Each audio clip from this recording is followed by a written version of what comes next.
Bom, vamos começar mais um podcast aqui na Faculdade GPI. Eu quero começar me apresentando. Sou Starley Candeira, diretor aqui da Faculdade GPI. A Faculdade GPI tem 16 anos de história atuando no segmento de educação, mais focado no segmento de pós-graduação na área de saúde, na área médica. E hoje a gente vai falar um pouquinho de um tema que chama muita atenção, que é a psiquiatria. E quando se fala de psiquiatria dentro da própria psiquiatria, nós iremos falar um pouco sobre transtorno do sono.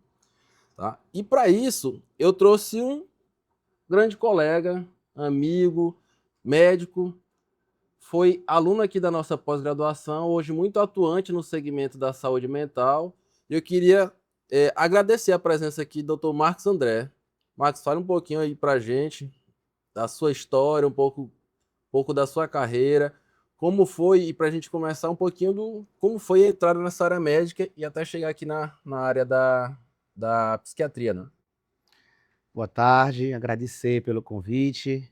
Bom, a engrenagem, né, entrar na psiquiatria tem todo um contexto anterior, né? Existe a questão, a gente tinha esse sonho, tanto fazer a medicina como também atuar de uma forma mais específica, ajudando as pessoas, podendo fazer o melhor que a gente podia, mas ao mesmo tempo existiam os contratempos, né, no decorrer do terminando a graduação, e isso levou que a gente tinha essa questão da pandemia, por exemplo, uma dificuldade, né, em ter esse acesso à especialidade. E eu vi na psiquiatria uma grande porta, né, uma grande porta de uma especialidade que eu sempre tive um apreço, sempre gostei bastante, e ao mesmo tempo eu consegui, lograr êxito entrando na especialidade. E quando eu tive a oportunidade de fazer a pós-graduação lá no GPI, como eu falei anteriormente, eu vi essa oportunidade de eu conseguir, né, entrar na especialidade. Graças a Deus, hoje estou atuando bastante, tenho conseguido ajudar muitas pessoas, tenho conseguido disseminar não só eh, uma qualidade de vida, trazendo uma melhor perspectiva para essas pessoas, mas ao mesmo tempo me sentindo cada vez mais inserido como uma pessoa que realmente tem feito o melhor para os pacientes. Eu me sinto cada vez mais atuante, não só pelo fato de estar praticando, mas ao mesmo tempo por estar sentindo aquela reciprocidade dos pacientes e estar ajudando eles. Doutor, às vezes as pessoas acham que você formou em medicina e já caiu meio que de paraquedas no mundo da psiquiatria. Mas você já tem muitos anos de formado. E eu queria dar um passo atrás aqui e que você falasse um pouquinho para a gente como era a sua vida como médico generalista. Né? Onde é que você atuava, que tipo de público que você atendia antes de chegar ali no mundo da psiquiatria. Fala um pouquinho para a gente como foi essa época. Bom, eu tenho atualmente quase 11 anos já de profissão, formado, terminei meu curso em 2015 e tenho um histórico longo já de plantões, atendimentos de PSF em várias cidades aqui, tanto municípios do Piauí como do Maranhão, e é algo que sobrecarrega. Quem é médico, quem atua na área da saúde sabe, você não tem hora para dormir, você não tem hora para se alimentar, você realmente se desgasta muito e é um grande passo quando você realmente passa a se dedicar a algo na especialidade e você sai dessa linha desse estilo de vida e passa a atender de forma ambulatorial, você tendo seus horários mais organizados, você conseguindo atuar realmente de forma mais restrita e específica dentro da especialidade. Então, nesses 11 anos, eu estou aproximadamente há 2 anos já atuando só na psiquiatria, e eu vejo um avanço muito grande, principalmente na questão da qualidade de vida, do retorno dessa qualidade de vida para a gente. Nos bastidores, eu lembro de uma situação que você me comentou que teve algum tipo de intercorrência com um paciente na área da obstetrícia. E eu lembro que nessa conversa você falou assim: Starley, isso me incomoda muito porque eu não consigo concentrar os meus estudos em uma área que eu tenho muita afinidade, que é aqui o caso da psiquiatria. Então, como eu estou como médico generalista e atendo diversas demandas que chegam, é um mundo. E eu não consigo sempre estar estudando de tudo. Então, Com quando eu pego certeza. uma situação como essa, eu fico me questionando: será se eu deixei passar alguma coisa? Será se não? Então, isso, eu lembro de você falando, eu quero muito conseguir dedicar a minha vida a essa área que eu gosto, que é a psiquiatria, e começar a estudar e cada vez mais, e terminar essa pós-graduação para eu começar a, inclusive, ter até mais segurança dentro dos meus atendimentos. Você lembra sobre essa situação? Essa situação, ela é uma das situações que os médicos generalistas, né, passam no decorrer dos seus plantões, como eu citei, nos atendimentos de PSF, postinho. Por quê? Porque você tem um conhecimento geral em várias áreas da medicina, mas ao mesmo tempo, existem aquelas situações mais específicas que você vai ser abordado, confrontado. E ao mesmo tempo, na grande maioria das vezes, nós não temos aquele suporte necessário para enfrentar aquela condição mais específica. É aí que vem esse confronto, essa, essa linha de reflexão, né? Poxa, por que não realmente vamos nos dedicar para a especialidade, para realmente deixar mais isso de lado e passar a atender de uma forma mais tranquila e direcionada para uma especialidade. Isso já aconteceu, por exemplo, em pacientes gestantes com quadros bem complicados, chegando, né, num período expulsivo, num ambiente de plantão, pacientes com TCEs graves, grandes traumas com cirurgia, procedimentos cirúrgicos posteriores, pacientes com possíveis situações neurológicas, tudo isso acontece como rotina no ambiente de plantão. Essa que eu abordei com você, que eu contei, é apenas uma das várias que acontecem. E realmente isso nos traz uma reflexão e nos fez querer cada vez mais nos aprofundar na especialidade, no caso a minha psiquiatria, para poder realmente engrenar e ficarmos como estamos hoje, graças a Deus. A gente sabe que essa atuação dos médicos em diversas áreas acaba sendo um caminho natural do médico assim que ele se forma, né. E quando a gente traz para essa época que você estava mais como generalista, eu acredito que também chegava nos consultórios ou de pronto atendimento, de posto de saúde, enfim, pessoas com queixas voltadas para a da saúde mental, né. Às vezes falando: "Ah, não consigo dormir, doutor. Ah, estou sentindo muita palpitação. Eu acho que eu estou dando alguma crise de ansiedade", alguma coisa nesse sentido.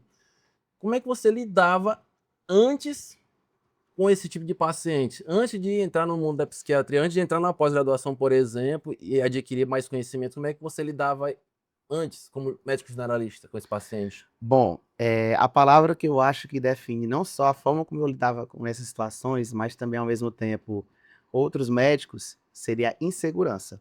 Não que nós não soubéssemos conduzir, mas como não era uma rotina e, ao mesmo tempo, nós não nos dedicávamos somente àquela área, acaba que você possa ter uma insegurança. Essa é a melhor conduta ou eu acho melhor fazer isso?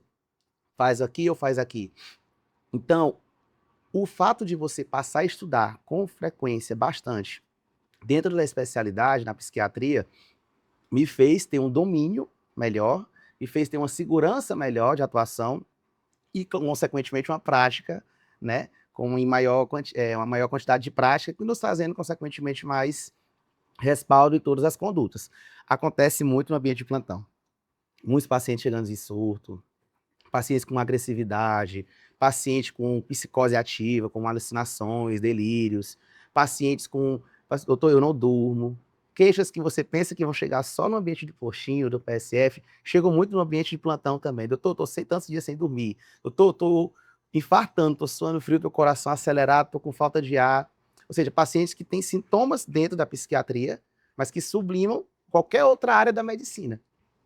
Um paciente ansioso, ele pode ter qualquer sintoma e pode sublimar algo. Ah, eu tô com um infarto, tô com uma falta de ar, uma crise asmática, tô com muita dor de cabeça, tontura. Tem paciente que tem sintomas somáticos, e aí pode ser uma enxaqueca. Enfim, você pode pensar que é um diagnóstico X, na verdade é um diagnóstico dentro da psiquiatria, como por exemplo, ansiedade. Então, quando passamos a estudar mais a especialidade, viemos para aqui a pós-graduação, passamos a ter isso como uma rotina, eu tanto me apaixonei mais pela psiquiatria, como eu me aprofundei a ponto de ter mais segurança na atuação na área. Você acaba chegando numa pergunta que eu irei fazer agora, se aconteceu algo ou pessoal ou dentro de algum paciente que meio que caiu aquela ficha de falar: "Eu preciso estudar psiquiatria com mais profundidade". Você lembra de algum caso, alguma situação específica, algum paciente ou até próprio pessoal do cansaço, daquela rotina, ou familiar, sei que você tem filhos e era uma rotina muito grande, né, de plantão. Teve alguma situação ou foi meio que uma conjuntura de coisas? Existiram situações e também um conjunto de fatores, né. Situações, como eu disse, dentro de plantões apareciam bastante. Eu lembro demais de um paciente, um adulto jovem, aproximadamente 35 anos, aparentemente saudável. Esse paciente, ele tinha um histórico de separação, tanto dos filhos como da esposa. E após essa separação, ele virou completamente o estilo de viver, a forma de lidar. Passou a não trabalhar, passou a não se cuidar, passou a ingerir bebida alcoólica com frequência. E isso trouxe a ele um quadro de muita agressividade, muita irritabilidade. E esse paciente passou a apresentar delírios persecutórios, apresentou a não dormir mais, passou a apresentar pressão por fala. E esse paciente, quando chegou para mim, no ambiente de plantão, eu não sabia o que ele tinha. Eu consegui identificar que ele estava acelerado, como as pessoas falavam, doutor, está muito acelerado. Ele não é assim. Porque é uma cidade pequena, já conheciam ele. Ele está muito acelerado. Ele não está dormindo, doutor. O doutor está agressivo. Está dizendo que Deus é usado por Deus e cura. Aí ele falou assim: eu vou pegar aqui um balde de água e vou jogar naqueles pacientes que estão aguardando, porque eu vou curar eles. Estava com delírios místicos religiosos. Então, na hora, eu não sabia o que esse paciente tinha. Mas hoje eu sei, ele estava em um episódio de mania dentro da bipolaridade. E isso acontece muito dentro dos plantões, não exatamente o episódio de mania, mas situações de casos psiquiátricos que os médicos generalistas não vão saber abordar ou conduzir, mas que a partir do momento que a gente foi se aprofundar na área, que a gente veio para a pós-graduação, a gente conseguiu conhecer melhor e hoje eu saberia tranquilamente reconhecer e conduzir esse caso dentro daquele dia no meio de plantão deste paciente. Então acaba até batendo aqui numa pergunta que eu ia te fazer também agora, que é se a gente colocasse o Dr. Marcos André frente a frente, o generalista e esse médico hoje com mais experiência na área de saúde mental. Chegando um paciente falando: doutor, tô com ansiedade, tô com o coração palpitando e tudo. Quais seriam as principais diferenças que você ia enxergar entre esses dois médicos? Ah, isso aí é muito evidente, né? É muito evidente. Antes a gente conhecia já, né, na psiquiatria os principais transtornos, saberia, né, identificar uma forma de ajudar no momentaneamente, mas logo após iríamos encaminhar para o especialista. Hoje não, a gente consegue tranquilamente conversar, né, fazer aquela anamnese, filtrar, às vezes, mesmo não falando com o paciente, mas olhando para o paciente na inspeção, e a gente já consegue, né, pegar alguns informações mesmo do paciente e às vezes com o familiar e já conseguimos conduzir, conseguimos levar numa linha de raciocínio a ponto de fazer com que tenha uma conduta satisfatória para os pacientes. A diferença, gosto de dizer que ela é assim, abissal, é gigantesca. Excelente. Doutor, o aumento do seu conhecimento na psiquiatria fez com que você mudasse um pouco mais a sua forma de prescrever ou mais aquilo que você pergunta ao seu paciente? Com certeza, com certeza. Mas qual dos dois pontos você acha que a mudança foi maior? O que você prescreve hoje ou o que você mais pergunta a ele de sintomatologia? O que você acha que tem um viés maior dentro desse segmento aqui da saúde mental? Starley, eu sou, além de fazer pós-graduado em psiquiatria, né, a ter essa experiência já de 11 anos de profissão, eu também sou preceptor na Faculdade de Medicina no interior do Maranhão, em Codó, Maranhão, Faculdade de Medicina Pitágoras. E eu tenho alunos já do internato, alunos lá do 7º, 8º período, que sempre me fazem perguntas bem interessantes. E isso eu gosto porque me desafia, faz cada vez mais eu querer estudar. Então, tanto eu gosto de explicar algo para eles, eu falo: gente, sempre avalie o perfil do paciente que está na sua frente. No caso, você é um adulto jovem, do sexo masculino, que tem X, Y e Z sintomas e que você me relata. Então, eu avalio o perfil deste paciente e as perguntas que eu vou conduzir vão direcionando o perfil do paciente que está na minha frente para um tratamento. Então, tanto as perguntas vão variando de acordo com cada caso, cada perfil, mas sempre a gente vai direcionando de acordo com o que o paciente vai nos trazendo, como a nossa linha de raciocínio dos medicamentos que vão ser prescritos também vão ser direcionados pelo perfil do paciente. Eu posso ter um paciente depressivo, mas eu posso ter um paciente depressivo que não dorme de jeito nenhum e que quer ganhar peso. É uma linha de raciocínio X. Eu posso ter um paciente depressivo que dorme o dia todo e que está gordinho, que quer perder peso, que acorda com lentificação, com fadiga, indisposição, com baixa energia. É uma outra linha de raciocínio. Eu posso ter um paciente depressivo que é viciado em beber, bebida alcoólica. Eu posso ter um paciente depressivo que não quer de forma alguma afetar a sua libido. geralmente adultos jovens. Então, assim, já falei rapidamente 4 perfis. Cada um, eu vou tratar o mesmo transtorno, mas eu vou tratar com medicamentos diferentes, porque vai variar do perfil. Então, a nossa linha de raciocínio em cima do tratamento vai sendo direcionado pelas perguntas e pelo perfil do paciente, mas não deixando de lado o que é o principal, que é o quê? Que é o tratamento do transtorno dele. Doutor, você acabou falando aqui pra gente em alguns pilares, né? E quando o médico procura a nossa pós-graduação aqui em psiquiatria, ele normalmente ele já traz uma bagagem da medicina como for o seu caso. Isso. E o paciente chega para ele lá com ansiedade, bipolaridade, TDAH. É muito diferente, né? Você saber a teoria dessas sintomatologias, a teoria, e se você está de frente de fato para um caso, quando você vem exclusivamente do conhecimento ali da graduação. E você já apresentou aqui para a gente alguns pilares, né? De diagnóstico, diagnóstico diferencial, anamnese. Quando a gente fala aqui de tratamento, muita gente, quando vai dentro da psiquiatria, imagina que vai direto para um medicamento, né? E você teve um estudo aqui muito mais aprofundado de Isso. psicofarmacologia, né, dentro da pós-graduação, e depois continuou aprofundando seu conhecimento dentro dessa área.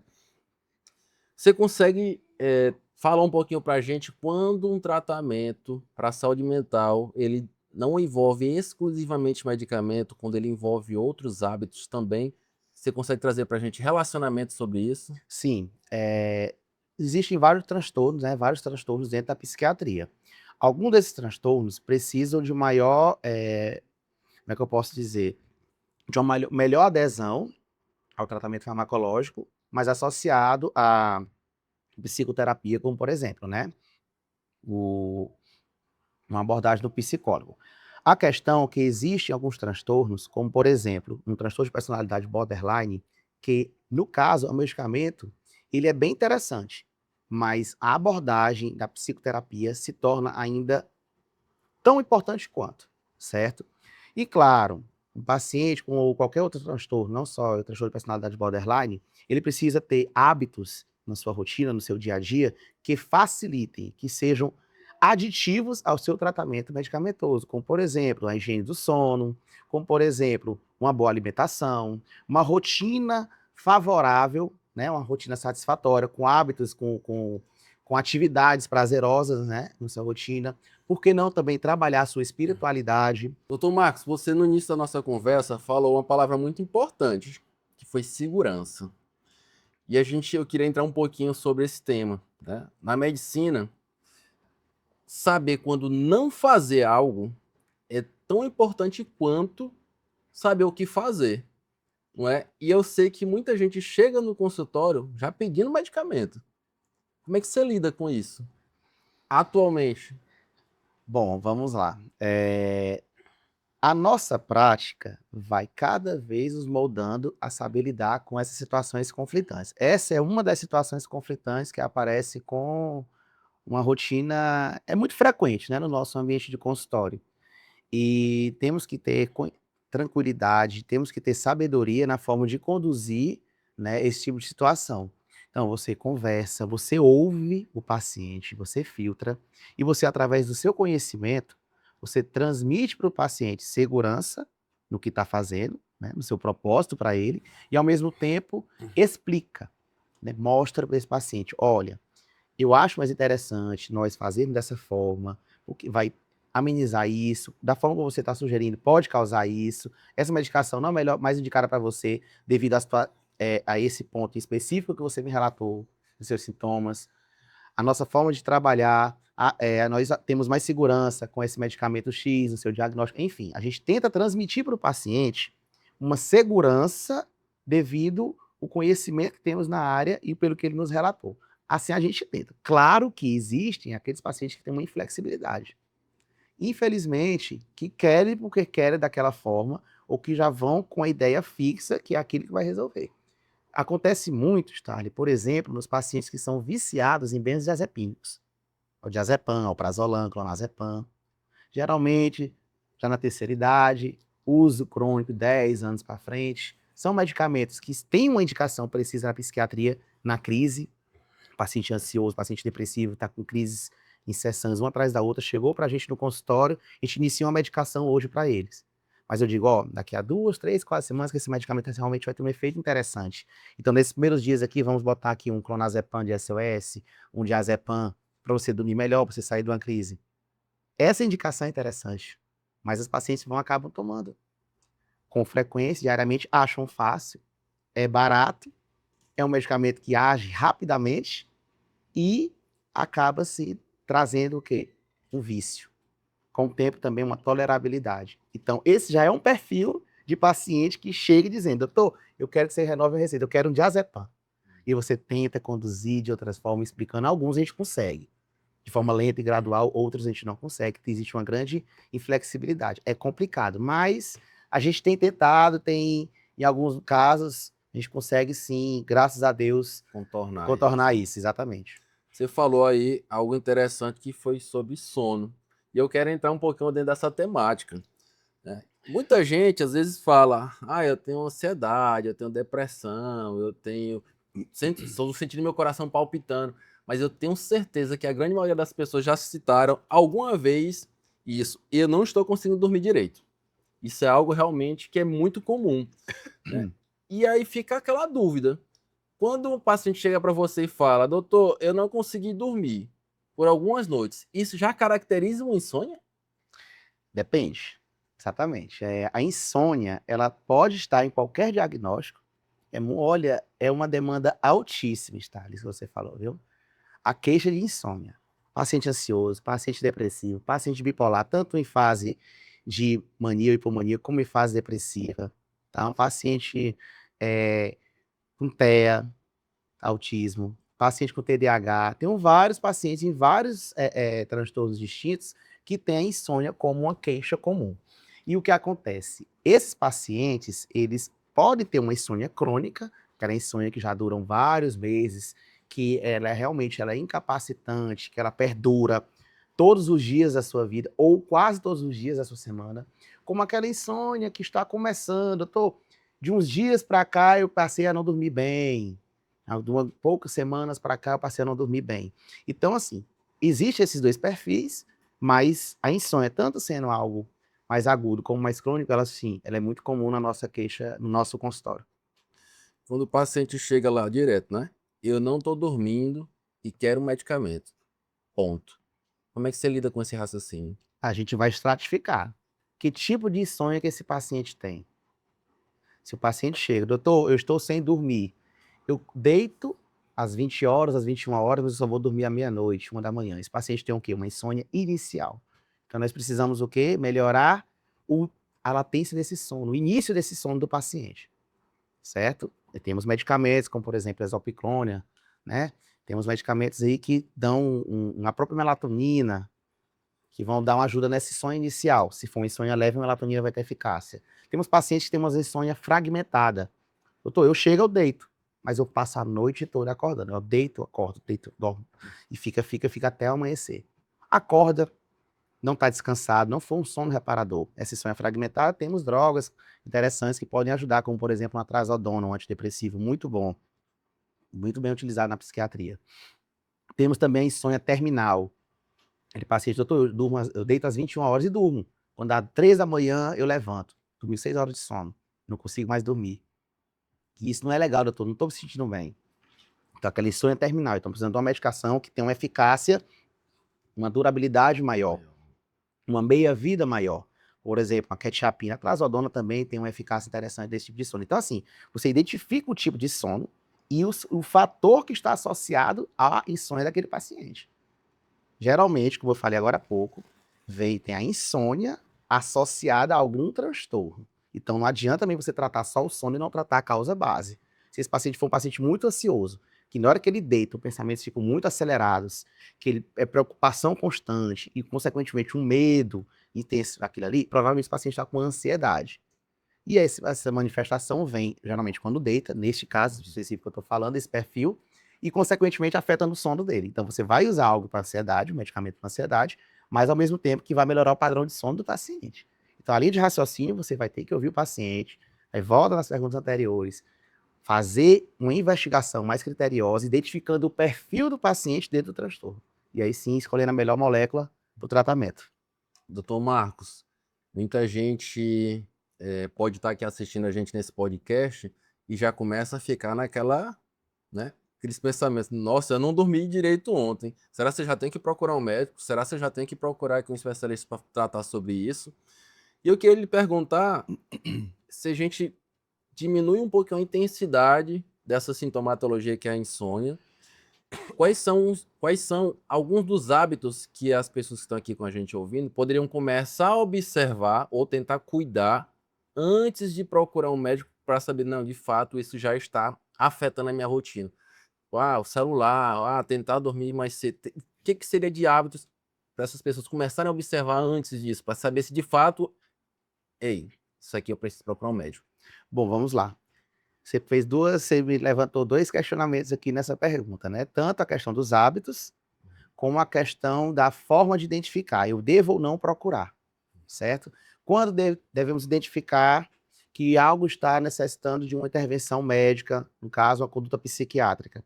Se estiver um comprometimento na vida desse paciente, dessa pessoa, um comprometimento social, afetando as suas relações interpessoais, deixando de interagir com as pessoas, deixando de sair, por exemplo.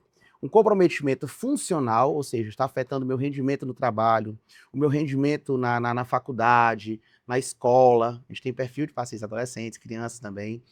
E está me deixando menos funcional, estou produzindo menos. Ou seja, está tendo um comprometimento funcional naquilo que a pessoa se propõe a fazer, ou um comprometimento cognitivo esquecido, desatento, lento, passando a não uma lentificação no processamento de ideias, ou seja, tendo algum comprometimento social, cognitivo ou funcional, está na hora de procurar ajuda, procurar uma intervenção.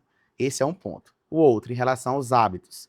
Hábitos como você falou, o uso de telas, consequentemente, dá uma hiperativação, né, neuronal no cérebro, e isso vai contra o que nós fazemos na hora de dormir, que é dar uma desacelerada. Então já é um fator. Outro, luminosidade.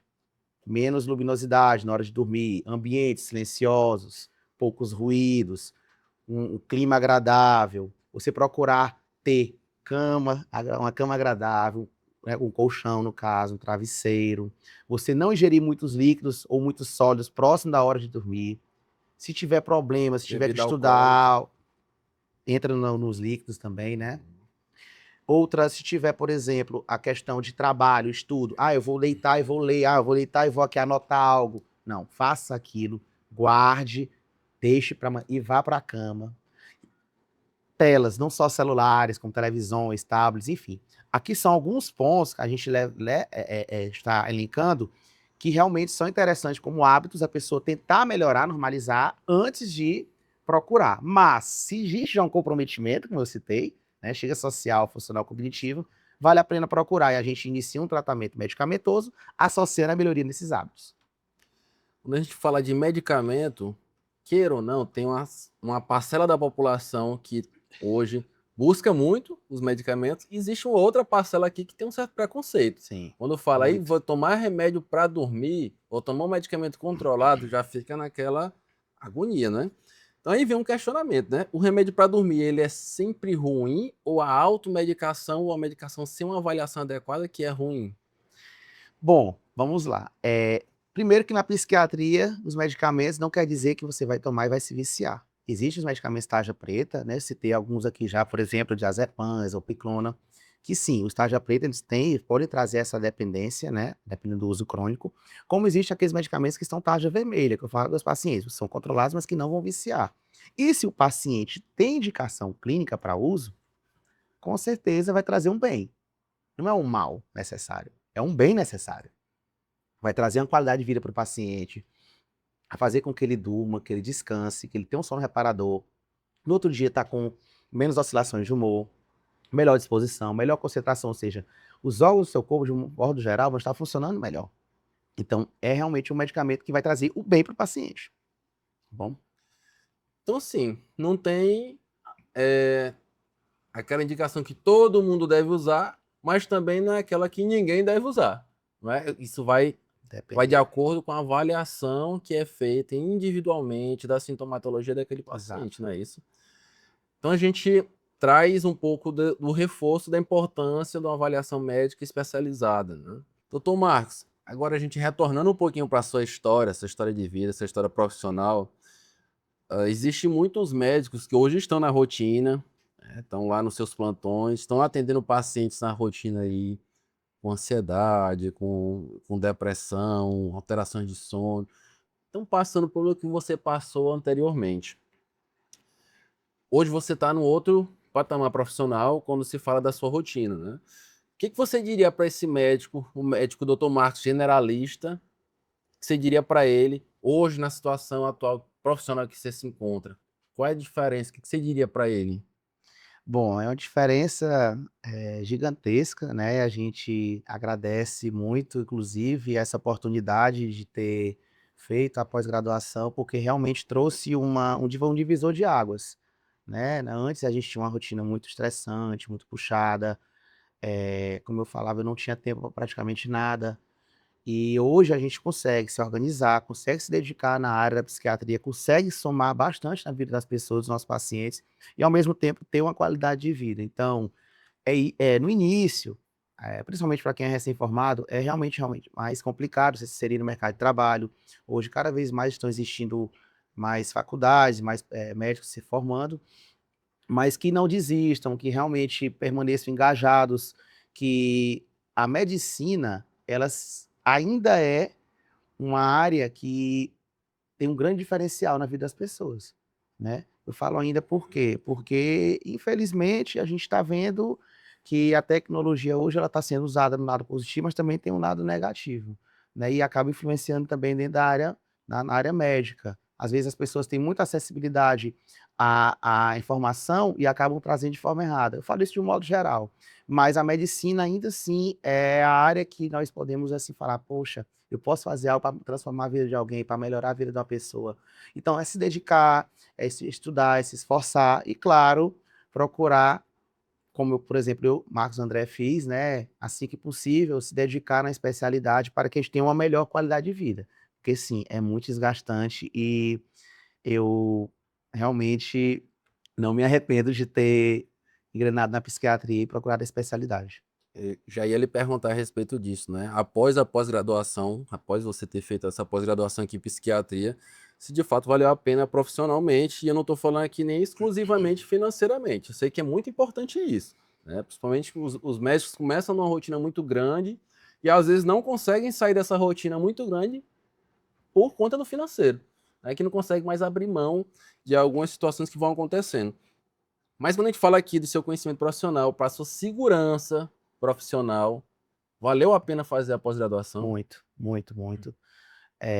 Me trouxe mais segurança, mais autonomia, ao mesmo tempo me trouxe também mais qualidade de vida, como eu falei anteriormente, né, em relação a gente ter tempo para descansar, ter tempo para usufruir, ter tempo para alcançar aqueles sonhos que até então a gente tinha e não conseguia devido o acúmulo, né, o acúmulo de trabalho, o acúmulo de uma sobrecarga.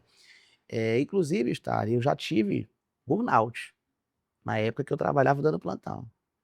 Cheguei a fazer já 6 dias seguidos de plantão em hospital, certo. Ao mesmo tempo que a questão financeira ela estava sendo importante, era necessário, era uma necessidade no momento aguda, mas também tinha a questão de: "É aquilo que eu faço e aí com essa forma que eu consigo o ganha-pão". Então, realmente, existe essa situação prévia que nos faz, hoje, ficar cada vez mais satisfeitos, né, de ter entrado na especialidade, ter feito a pós-graduação e hoje conseguimos essa qualidade de vida e conseguimos, trabalhar de uma forma mais tranquila, né. Hoje eu chego para minha mãe e falo: "Mãe, hoje eu consigo dormir bem", coisa que eu não fazia antes, até 2 anos atrás, eu não fazia antes. Hoje eu durmo bem, porque hoje eu consigo, não tem mais aquela questão de: "Doutor, tem um paciente, 1 da manhã, 3 da manhã, doutor, chegou um paciente infartando, doutor, chegou uma gestante de período expulsivo, doutor, chegou um acidentado", sabe.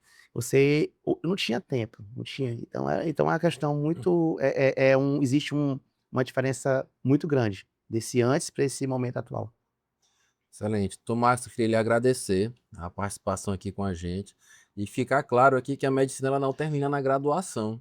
E queria também deixar claro aqui que a pós-graduação ela não promete RQE para nenhum médico, né? O intuito aqui da pós-graduação, tanto da psiquiatria quanto das demais pós-graduações do nível de Brasil, é entregar essa segurança para o Exatamente. médico, ferramentas de conhecimento técnico para ele lidar com o paciente dele no dia a dia, né? Quando ele estiver em qualquer lugar de atendimento, seja num plantão no hospital, né, de porta, ou seja numa clínica mais especializada. Esse é o objetivo da pós-graduação, levar segurança para o médico, seja ele recém-formado ou seja ele um médico já mais experiente, que é aqui o seu caso. Então, eu queria realmente aqui agradecer. O Dr. Marcos é um médico muito experiente, muito bem conceituado. Hoje tem sua rotina completamente, acho que voltado ali para a área da psiquiatria. É meu amigo, é meu médico também. Então, cuida da gente, cuida com muita competência do que faz. E eu tenho orgulho, Marcos, de ter você aqui como amigo, como médico pessoal. E orgulho de você ter saído aqui de dentro da nossa instituição, ter conseguido buscar essas informações aqui, ter realmente transformado a sua vida pessoal e profissional, né? Realmente, meu muito obrigado. Obrigado pelo convite. E mais uma vez, como eu disse, né, foi realmente um divisor de águas na minha vida. Então, eu tenho muito orgulho, faço muita questão, inclusive, de falar isso por onde eu passo. E é só agradecer e, ao mesmo tempo, fico aqui à disposição a qualquer eventual necessidade. Muito É isso obrigado. aí. Só não faça diagnóstico sozinho, procure um médico especializado, tá? Então, a gente vai estar aqui no nosso canal do YouTube, nas redes sociais. Realmente, muito obrigado. Espero que vocês tenham gostado desse bate-papo.